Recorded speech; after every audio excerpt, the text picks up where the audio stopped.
Welcome to Mechanic. Today here in Mechanic we have a 2015 Chrysler 300.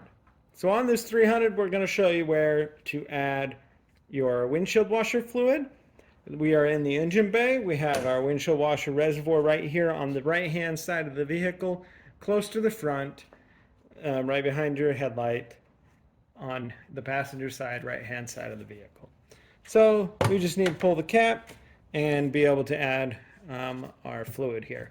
Say you've hit the button and you hear the motor turning and you don't get any fluid, it's most likely that you're low on fluid. A lot of times you have a sensor too that's going to tell you whether you're low on the fluid.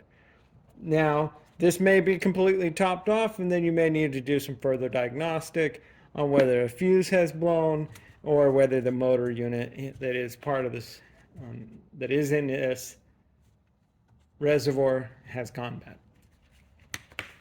So you'll take your windshield washer fluid of choice, and then if you need a funnel, you can use a funnel and then be able to fill it up. If this thing was empty completely, it's going to easily take this whole gallon, and it could even take some more.